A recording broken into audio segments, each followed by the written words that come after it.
This is where manipulative. Okay, now we're getting dark. You can make them realize it. Sorry, for Myst, we had the same kind of thing. Oh, you don't have an apostrophe and an H in your name, so you're not a true Myst fan. But that shouldn't matter. And so what I used to tell them was, you know, I know you guys want to have a perfect MMO with 20 people in it, but the first M in MMO does not stand for 20. And so what I'd say is, ultimately, you're fans of Myst because you're fans of Cyan, and Cyan are working a business. They may act like they're not, but it's a business, and they want to feed their kids at the end of the day. And so you scaring these people off isn't going to help. Your ultimate goal is to keep this game online and to keep playing. And if you're frightening them all out, I'm not saying don't tell them to put an H in their name, but just say it nicely. You know, come alongside and offer them a hand or encourage them or teach them. Just don't frighten them. And they can be pretty scary. And I'll jump on my soapbox for a moment. This is where it really becomes important to have a good community manager. You hear a lot of people talk about there's no need for them, it's better to have the developers chat with them, whatever the case might be. There are lots of different arguments. The developers don't have time to engage these influencers early on to make sure that their energy is being focused in the correct direction. Community management is more than just moderating forums. It's finding ways to keep those players entertained and engaged in your product. That may be refocusing their energies, taking someone who is constantly griping that squirrels are red instead of gray, and finding something for them to do. Write a short story, participate in the newsletter, become a forum moderator, make them feel more a part of the process, and give them less time to complain. Good point. I have one more question for the panel, and then I want to get to...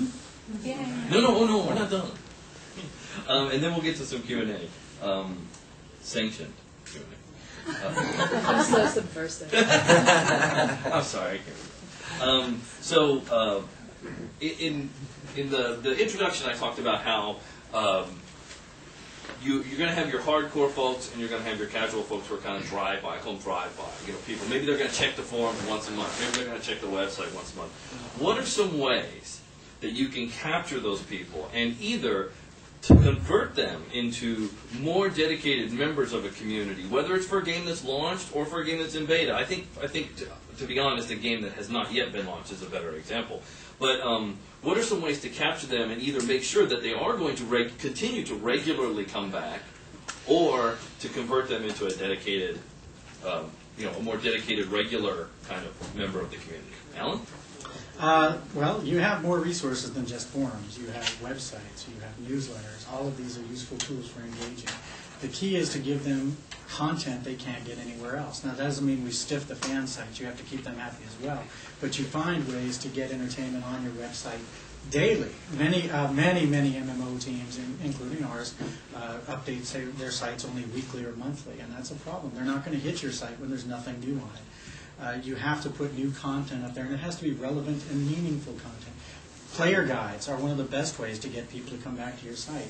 Yes, it drives a lot of traffic to ZAM to have all the information on their site, but it's to the detriment of your site, and you're not getting your other messages across when they're going to, sorry Ryan, I'm picking on you, when they're going to ZAM rather than your site for player guides. Now, that doesn't mean that you can't work collaboratively with fan sites and have quest databases, etc., that your design team may be adverse to having on your site. But what about just a simple guide on how to get to level 20? Or where all the key points are in cities. Those are things that your community team can put together and help to keep players coming back. Give them a reason to visit your sites. Newsletters should be meaningful. They should have something that the players can't get anywhere else. And yes, I know our newsletters are ass. We're working on that. We're revamping them. And we want to have something unique to every newsletter that they won't see anywhere else, whether that be a piece of concept art or a story, a piece of lore from the design team that hasn't been seen elsewhere. You have to get those hooks out there. It's more than just forums. You have a myriad of tools. In-game email, as long as you're not ruining the immersion, is another great way to contact players. And we have a great little feature coming out soon called Station Launcher. I thought I'd plug, which gives us an access portal for all of our games that community-wise gives us one touch point for every SOE customer where we can put any news up there we want. Now, unfortunately, a lot of it will be marketing, right? But we'll be able to put up other key community notes, other things from the development team. And we make sure that their eyes at least see it. Now, whether they read it or not, we don't know. But we know they at least saw it. Yeah, I agree with that a lot. Using the tools, especially newsletters and the website.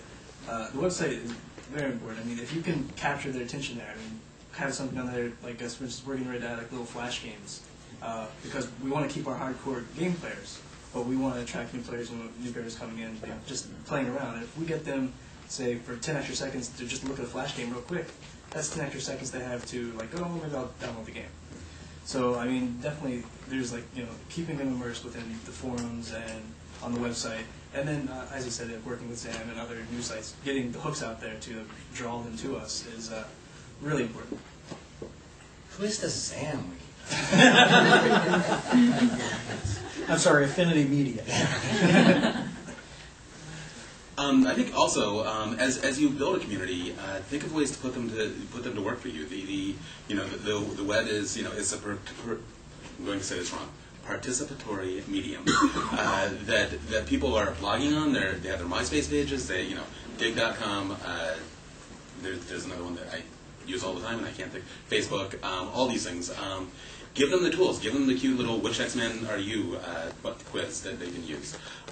Provide body icons so that when we're, as long as you're giving them something that ultimately, I mean, I take a slightly different view on the fan site because I'll give a fan site anything. I mean, I don't have to have original content on my website. I'll develop it and give it to a fan site because it's going to lead back to me.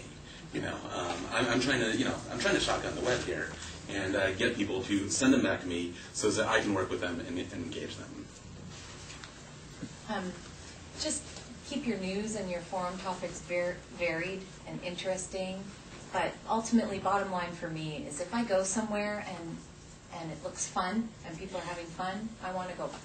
So I know it's a simple thing, but like Steven said, even having a flash game that keeps them on for 10 seconds longer, if they're having fun, they're going to come back or they're going to stay just that little bit longer. And so if I'm a drive-by casual gamer, if I go by forums and there's squirrel arguments or missed arguments, I don't want to stay there.